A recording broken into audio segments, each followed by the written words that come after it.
ಎಲ್ಲರಿಗೂ ಶುಭೋದಯ. ಇಂದು ನಾನು ಬ್ರಿಟಿಷರು ಭಾರತದಲ್ಲಿ ಜಾರಿಗೆ ತಂದ ರೌಲತ್ ಕಾಯ್ದೆಯ ಬಗ್ಗೆ ಸಂಕ್ಷಿಪ್ತ ಮಾಹಿತಿಯನ್ನು ನೀಡುತ್ತಿದ್ದೇನೆ. ಬ್ರಿಟಿಷರು ಭಾರತದಲ್ಲಿ 1919ರಲ್ಲಿ ರೌಲತ್ ಕಾಯ್ದೆಯನ್ನು ಜಾರಿಗೆ ತಂದರು. 1919ರಲ್ಲಿ ಸರ್ ಸಿಡ್ನಿ ರೌಲತ್ ಅವರ ಅಧ್ಯಕ್ಷತೆಯಲ್ಲಿ ಈ ಕಾಯ್ದೆಯನ್ನು ಜಾರಿಗೆ ತಂದಿದ್ದರಿಂದ ಇದನ್ನು ರೌಲತ್ ಕಾಯ್ದೆ ಎಂದು ಕರೆಯುತ್ತಾರೆ.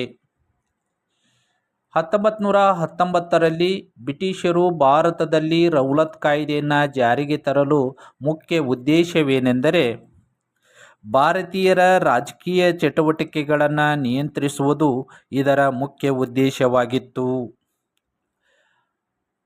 ಬ್ರಿಟಿಷರು ರೌಲತ್ ಕಾಯ್ದೆಯನ್ನು ಭಾರತದಲ್ಲಿ ಜಾರಿಗೆ ತಂದಿದ್ದರಿಂದ ಭಾರತೀಯರ ಮೂಲಭೂತ ಹಕ್ಕುಗಳನ್ನು ಮತ್ತು ಸ್ವಾತಂತ್ರ್ಯವನ್ನು ಕಿತ್ತುಕೊಂಡ ಕಾಯ್ದೆ ಆಗಿತ್ತು. ಹೀಗಾಗಿ ಈ ಕಾಯ್ದೆ ಭಾರತೀಯರಿಗೆ ಒಂದು ಕರಾಳ ಕಾಯ್ದೆ ಆಗಿತ್ತು. ಹಾಗಾಗಿ ಮಹಾತ್ಮ ಗಾಂಧೀಜಿಯವರು ಈ ಕಾಯ್ದೆಯನ್ನು ಕಪ್ಪು ಕಾಯ್ದೆ ಎಂದು ಕರೆದರು. Thank you. ಎಲ್ಲರೂ ಈ ವಿಡಿಯೋವನ್ನು ಶೇರ್ ಮಾಡಿ, ಲೈಕ್ ಮಾಡಿ, ಸಬ್ಸ್ಕ್ರೈಬ್ ಮಾಡಿ.